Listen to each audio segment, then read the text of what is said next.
ایک تو you N charter ہے، اور یو این بنا ہی ورلڈ وار 2 کے بعد اس لیے تھا تاکہ دوبارہ اس طرح کی سچویشن نہ آئے کہ ممالک ایک دوسرے کے اوپر داغتے رہیں، حملے کرتے رہیں، اور باقی سارے خاموش تماشائی بنے رہیں.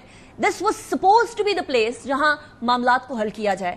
لیکن فلسطین کے معاملے میں بھی، لیبنن پہ اٹیکس کے معاملے میں بھی، یعنی any thing related to Israel, اس میں تو بڑے برے طریقے سے یو این فیل ہو گیا ہے.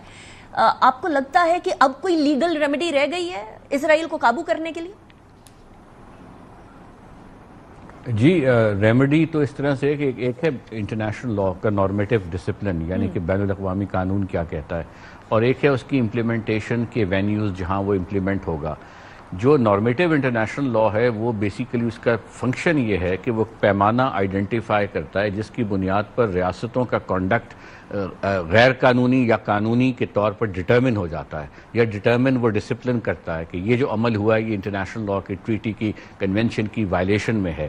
انٹرنیشنل لا کے نقطۂ نظر سے جو اس کے ایکسپرٹس ہیں، جو اس کا لکھا ہوا قانون ہے، جو چارٹر کا ٹیکسٹ ہے، اس کے علاوہ بے شمار اور قوانین ہیں، اس کے حوالے سے اسرائیل کا جو یہ ایکشن ہے یہ بین الاقوامی قانون کی وائلیشن ہے. اب قانون جو ہے یاد رکھیے وہ کوئی زندہ مخلوق کا نام نہیں ہے، وہ لکھا ہوا کاغذ پہ ایک چیز ہے، لیکن وہ اس چیز کی وضاحت کر کے دنیا بھر کو ایک پیمانے کی بنیاد پر یہ واضح میسج دے دیتا ہے تمام ممالک کو کہ یہ عمل غیر قانونی ہے. اب ان ممالک پر ہے کہ وہ پولیٹیکلی الائن ہو کر کوئی ایسا لیگل فریم ورک بنائیں، لیگل فریم ورک نہ بھی بنائیں، کوئی ایسے اقدامات کریں، کاؤنٹر میجرز کریں جس کی وجہ سے جو زیادتی کرنے والا ملک ہے وہ ڈٹر ہو، اس کی حوصلہ شکنی ہو، یا کچھ ایسی رکاوٹیں اس کے سامنے آ جائے، کوئی ایسے مشکلات اسے فیس کرنی ہو جس کی وجہ سے وہ باز و ممنوع رہے. تو یہ اب دنیا بھر کے ممالک کے اوپر مبنی ہے کہ وہ اس چیز کو کیسے لے کر آگے چلتے ہیں. یو این جنرل اسمبلی میں بھی اس کو ایگزامن کیا جا سکتا ہے کہ تمام ممبران، اور اس وقت آلموسٹ یونیورسل کنسنسس ہے کہ یہ جو حملے ہیں یہ انٹرنیشنل لا کی وائلیشن میں آپ کو نظر آتے ہیں. اور یہ کنسنسس نہ صرف ممالک کا ہے جو ان کی آفیشیل سٹیٹمنٹس میں ہیں، پاکستان کی سٹیٹمنٹ دیکھیے، سعودی عربیہ کی دیکھیے، چائنا کی دیکھیے، کسی اور ملک کی اٹھا لیں، بلکہ جو انٹرنیشنل لا کے ایکسپرٹس ہیں وہ بھی یہی کہہ رہے ہیں. تو میں سمجھتا ہوں یہ بات ڈٹرمن ہونا بھی از خود ایک بہت بڑی ایک کامیابی ہے جس کی وجہ سے لوگوں میں یہ پرسیپشن، اور پھر وہ ایک مومنٹم بنتا ہے سوشل میڈیا پر لوگوں کے موقف کی وجہ سے پریشر حکومتوں پر پڑتا ہے جو پڑتا نظر آ رہا ہے. اور اسی لیے جس طرح آپ نے انٹرو میں کہا کہ اسی لیے اب بات چیت کرنے کی آفرز آ رہی ہیں. یہ آفرز پہلے نہیں آ رہی تھی اور نہ ہی ان کے بارے میں کوئی سیریسلی لے رہا تھا. حالانکہ ایران کا جو اپنا ذاتی کانڈکٹ ہے یونائٹڈ نیشنز کے فریم ورک میں وہ جنرلی کمپلائنٹ کا ہے. ایران کی بابت کچھ شکایات ضرور ہو سکتی ہیں ایکسٹرا ٹیریٹوریل انٹرونشنز وغیرہ کی، اس کو وہ اپنی جگہ، لیکن جہاں تک انریچمنٹ کا ایشو ہے اس میں ایران نے سیف گارڈ اگریمنٹس تمام کی کمپلائنس کرتے ہوئے نظر آیا ہے. اور اگر کوئی شکایت تھی تو اس کا طریقہ یہ تھا کہ آئیے یہ سیکیورٹی کاؤنسل کو ریفرنس بھیجتا، صرف قرارداد پاس کر کے نہ رکتا بلکہ ریفرنس بھیجتا. پھر سیکیورٹی کاؤنسل پہ یہ تھا کہ وہ کس نوعیت کے اقدامات یک طرفہ کسی ملک کو آتھرائز کرتا ہے.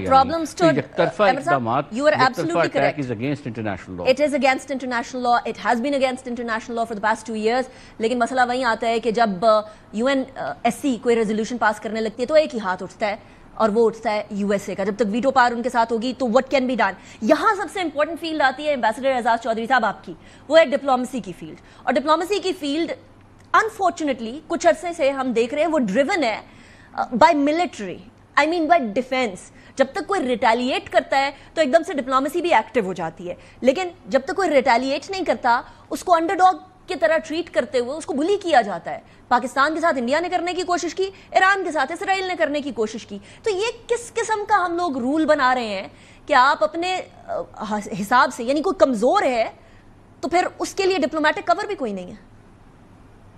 جی بہت شکریہ. بالکل نہیں ہے کوئی بھی. آپ کو پتا ہے کہ ہے جرم ضعیفی کی سزا مرگ مفاجات، کمزوری کی سزا سڈن ڈیتھ ہوتی ہے. اور یہ آج کل تو دنیا ایک ایسے دور میں داخل ہو گئی ہے کہ کہاں کوئی قانون، کوئی قاعدہ نہیں رہ گیا. لیکن نا سب سے پہلے تو جارحیت اسرائیل کر رہا ہے، روز لوگوں کو مار رہا ہے وہاں پہ غزہ میں، اور یہاں اسرائیل نے ہی اٹیک کیا اس کے اوپر. کسی نے کچھ کہا اس کو؟ یا ہندوستان نے جب 7 مئی کو پاکستان پہ اٹیک کیا تو کسی نے کچھ کہا؟ اقوام متحدہ کیا، سیکیورٹی کونسل کیا، جنرل اسمبلی کچھ نہیں کر پاتی. ڈپلومیسی بھی انیکا صاحبہ اس وقت کک ان ہوتی ہے